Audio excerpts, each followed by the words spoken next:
Ju njohim me përmbledhjen javore të lajmeve. Kjo është Radio Shtat.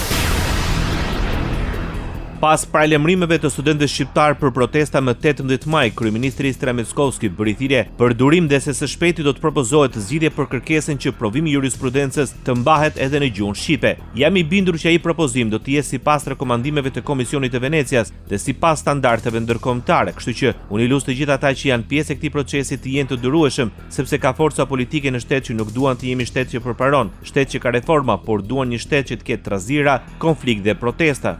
Tha mes të tjera Istria Mickovski. Ish kryeministri i Shqipërisë Pandeli Majko del në mbështetje të protestave të studentëve shqiptar që pritet të mbahen më 18 maj në Shkup. Sipas ish kreut të qeverisë shqiptare, studentët kërkojnë të drejtën e tyre më të vjetër në botë, atë të gjuhës samtare. Kërkojnë që gjuha e provimit të jurisprudencës të jetë në gjuhën shqipe. Të studiosh shqip dhe të japësh provim në maqedonisht, thyen inteligjencën më naive, shkruan Pandeli Majko përmes rrjeteve sociale. Ish kryeministri shqiptar shkruan se askush në Maqedoninë e Veriut, të ardhmen e ndritshme në Bashkimin Evropian, nuk mund ta kthejë për shqiptarët në të kaluarën e erët të Jugosllavisë së dikurshme. Është një betejë për të ardhmen, protestoni sot, apelon Pandeli Majko. Ekonomi.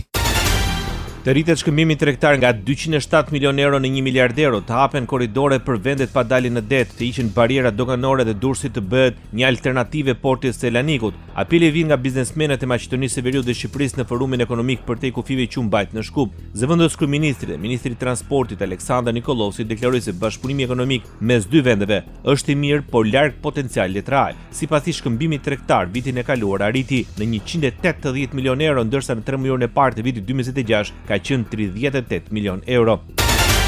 Ambasadori i Shqipërisë në Shkup Denion Mejdani në forumin ekonomik për te kufive vlerësoi se korridori 8 është një projekt strategjik që i vendos vendet në hartën europiane të transportit. Është linja që lidh Adriatikun me detin e Zi, është rruga që bashkon tregjet, shkurton distancat, rrit sigurinë dhe i vendos vendet tona në zemër të një arkitekture të re ekonomike evropiane. Në politik shpesh flitet për misi. Në ekonomi, misia promovohet me projekte dhe korridori 8 është një nga ato projekte që mund ta kthejnë fqinjsinë në partneritet dhe partneritetin në fuqi zhvillimi. Sipas tij, Shqipëria sheh Maqedoninë si partner natyror dhe se është zgjedhje nëse do të mbetemi në periferi apo do të ndërtojmë një fqinjsi moderne dhe prosperitet. Të ndërtojmë më shumë ndërvarësi ekonomike, më shumë lidhje infrastrukturore dhe më shumë bashkëpunim real mes vendeve tona. Sot, energjia është gjithashtu siguri kombëtare. Kush kontrollon burimet, kontrollon hapësirën e veprimit, kush diversifikon energjinë, zgjeron lirinë e vet. Prandaj, investimet e reja amerikane dhe evropiane në energji, LNG, infrastrukturë dhe teknologji nuk duhen parë vetëm si marrëveshje ekonomike, por si pjesë e një ripozicionimi më të gjerë strategjik të rajonit tonë. Kryeministri i Maqedonisë së Veriut Istria Mickovski premton se do të vijojë të mbështesë të dy projektet e korridorit 8 dhe 10, ndërsa synohet dhe shpallja e tendrit për gazsjellsin me Serbinë. Reagimi erdhi gjatë inspektimit të aktiviteteve për ndërtimin e autostradës Gostivar-Bukojçani. Ai njoftoi se qeveria do të vazhdojë të mbështesë këto projekte dhe pret që shumë shpejt të mund të hapet pjesa e mbetur autostradës Kërçov-Or, si dhe gazsjellsi me Greqi në gjysmën e parë të vitit të ardhshëm. Pas inspektimit punimeve ndërtimore në autostradën Tetov-Gostivar dhe Gostivar-Bukojçani, zëvendës kryeministri i Maqedonisë së Veriut Nikolovski theksoi se punimet po zhvillohen me dinamikën e nevojshme. Sipas tij, të gjitha sfidat me trasen po zgjidhen në koordinim të mirë mes institucioneve, ndërsa qeveria i ka mundësuar operatorit një front të hapur pune në të gjithë trasen. Si qeveri po bëjmë gjithçka që të mundsojmë kompanive ndërtuese të përfundojnë sa më shpejt projekte dhe qytetarët i përdorin ato. Presim rezultate të mira dhe për 3 mujorin e parë të këtij viti dhe në vijësi në periudhën e ardhshme, deklaroi zëvendës kryeministri i Maqedonisë së Veriut. Mos përputhja e ofertës dhe kërkesës së punës, mungesa e stafit të kualifikuar, shpërngulja e të rinjve dhe prania e ekonomisë informale janë sfidat e Maqedonisë së Veriut në kuadër të procesit Berlinit. Ministri i Ekonomisë dhe Punës në Maqedoninë e Veriut Besar Dyrmishi mori pjesë në takimin ministror për Ballkanin Perëndimor në kuadër të procesit Berlinit në panelin Promovimi i punësimit dhe strategjitë efektive për tregje të qëndrueshme dhe gjithëpërfshirëse të punës. Në fjalimin e tij, ministri Dyrmishi theksoi se Maqedonia e Veriut mbetet të përkushtuar në zbatimin e reformave që do të kontribuojnë për treg më të fortë, më fleksibël dhe më konkurrues të punës të harmonizuar me standardet dhe politikat europiane. Politik. Në kongresin e së shtunës, partitë e Vlenit u bashkuan zyrtarisht në një subjekt të vetëm politik. 850 delegat miratuan statutin dhe programin politik. Delegatët zgjodhen udhëheqësinë dhe organet drejtuese. Izet Mexhiti dhe Bilal Kasami u zgjodhen bashkëkryetar të partisë, Bekim Sali sekretari i përgjithshëm, ndërsa Mimoza Musa dhe Bekim Qoku nën-kryetar. Që uroj të gjithëve që vlen të jetë përfaqësuesi shqiptarëve dhe gjithë qytetarëve të Maqedonisë së Veriut në periudhën që vjen, një përfaqësim i cili do të jetë më ndryshe, një përfaqësim i cili do të jetë në shërbim të qytetarëve dhe për të ndruar perceptimin për politikën. Politika është që t'ju shërbej qytetarëve dhe jo të zhvat shtetin dhe të rëndoj jetën e tyre. Ishte Bilal Kasami, kryetari i Vlen. Ndërkohë që bashkëkryetari tjetër, Izet Mexhiti, vlerëson se prania e kryeministrit të Kosovës dhe të Maqedonisë së Veriut në këtë kongres treguan se Vleni dhe shqiptarët e Maqedonisë janë një urë e rëndësishme mes këtyre dy shteteve. Kongresi i Bashkimit dhe vetë fakti që në këtë kongres ishin dy kryeministra, pra edhe kryeministri i vendit edhe kryeministri i Republikës Kosovës, tregon që Vleni dhe shqiptarët e Maqedonisë janë një urë e rëndësishme mes këtyre dy shteteve dhe e vlerësuan pra këtë ngjarje të rëndësishme, pra të bashkimit të shqiptarëve dhe faktorizimit të shqiptarëve në kuadër të subjektit politik Vlen.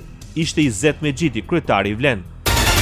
Fillimi i fundit të një grupimi që sakrifikoi të ardhmen e popullit të vet për të ruajtur kolltukut e komentoi Bashkimi Demokratik për Integrim, unifikimin e një subjekt politik të vetëm të koalicionit Vlen. Vendosja e dy liderëve është dëshmi se partia është e ndarë në fraksione ende pa filluar punën, ndërkohë që liderët vetë shpallen. Ministra dhe funksionar kyç nga radhët e tyre tashmë e kanë braktisur anien, duke refuzuar të jenë pjesë e këtij projekti të dështuar të destinuar vetëm për shpëtimin e disa karrierave politike, apelojnë nga opozitarja shqiptare në Maqedoninë e Veriut Bashkimi Demokratik për Integrim.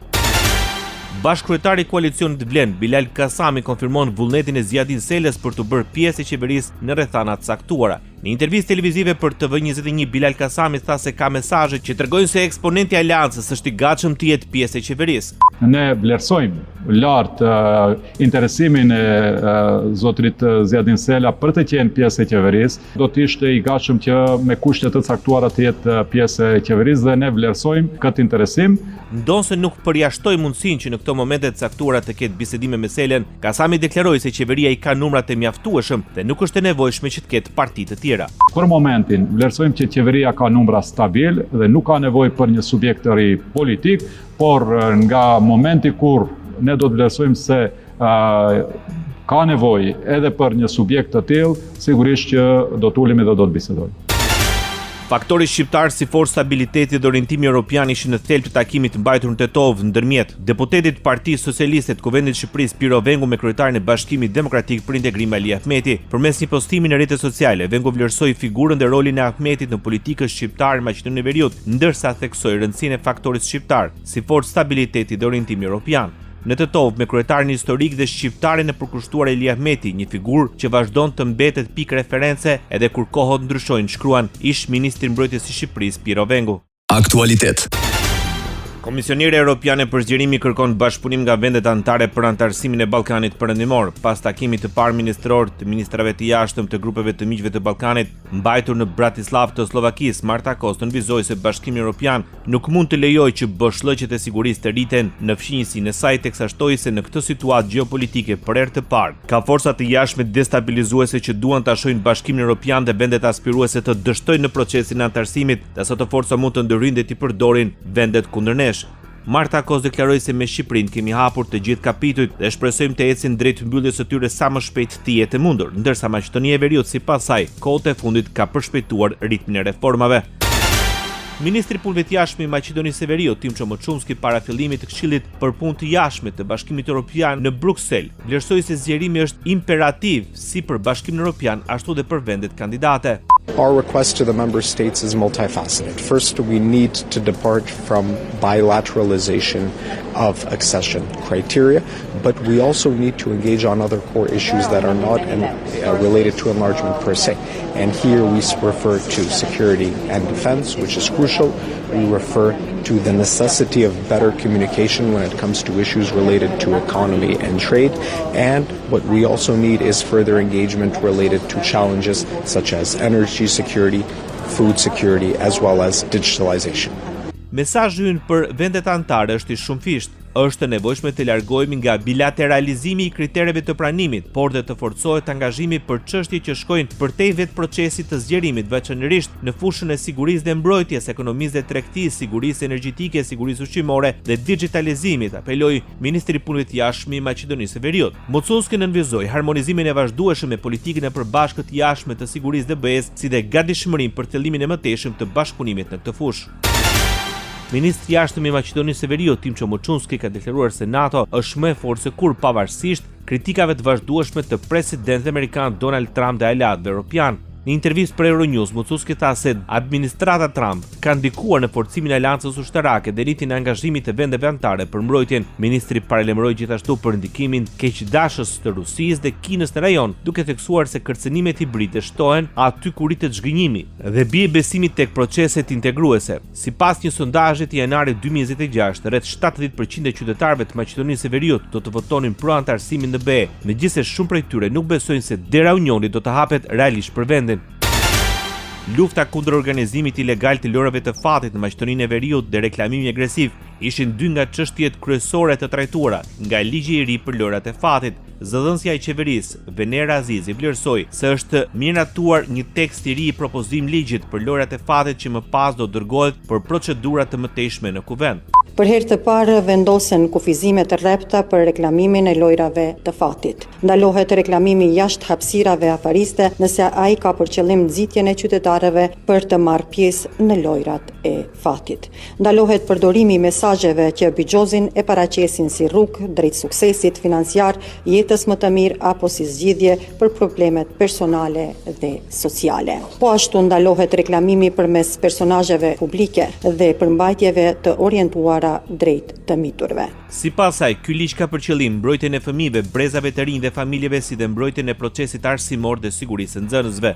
Me ligjin parashihet që të gjithë objektet ku organizohen lojrat e fatit në kazinot, klubet e automateve dhe lojrat elektronike të fatit të jenë të vendosura së paku 500 metra larg shkollave fillore dhe të mesme. Në bastoret që ndodhen brenda një rrezeje prej 500 metrash nga shkollat nuk do të lejohet vendosja e terminaleve elektronike, videolotari dhe pajisjeve të tjera për lojrat elektronike të fatit. Bullgaria paralajmëron Maqedoninë e Veriut se nuk do të ketë ndryshime në rrugtimin drejt Bashkimit Evropian deri në zbatimin e marrëveshjes mes dy vendeve. Ministri i jashtëm bullgare, Vasisleva Petrova Kamova, e cila ende nuk e ka marrë detyrën, deklaroi se Maqedonia duhet i përmbahet asaj që është rënë dakord me Bashkimin Evropian në vitin 2022 dhe të ndërmarrë hapat e nevojshëm politik nëse dëshiron të vazhdojë procesin e integrimit evropian. Petrova Kamova theksoi se dritarja e zgjerimit të Bashkimit Evropian mund të hapet në vitet e ardhshme, por se Maqedonia rrezikon ta humbasë të mundësi nëse nuk i përmbush detyrimet e saj. Sociale. Ministri i Shëndetësisë konfirmoi shkeljet e gjetura gjatë ndërhyrjeve kardiologjike dhe kardiokirurgjike në Maqedoninë e Veriut. Në një prononcim për mediat, Azir Aliu tha se komisioni huaj ka vërejtur gjetje të dyshimta tek 9 pacientë lidhur me dyshimet për operacione të panevojshme. Për 9 pacientë të tjerë, sipas ekspertëve të huaj, po citoj, dokumentacioni tregon rezultate të dyshimta gjatë evaluimit diagnostik, për shembull, mos përputhje ndërmjet rezultateve angiografike nga koronografia dhe raportit të shkruar, pas së cilit ka pasur indikacion i papërshtatshëm për procedura qoftë endokrinovaskulare apo kirurgjikale. Ministri i Shëndetësisë tha se raporti komisionit të huaj, së bashku me raportin e komisionit vendas, do dorëzohen qeverisë, prokurorisë, ODS mjekëve, inspektoriatit sanitar dhe shëndetësor, fondit shëndetësor dhe komisionit për parandalim të korrupsionit. Ndoqet përmbledhjen javore të lajmeve. Kjo është Radio 7, zëri pozitiv i qytetit.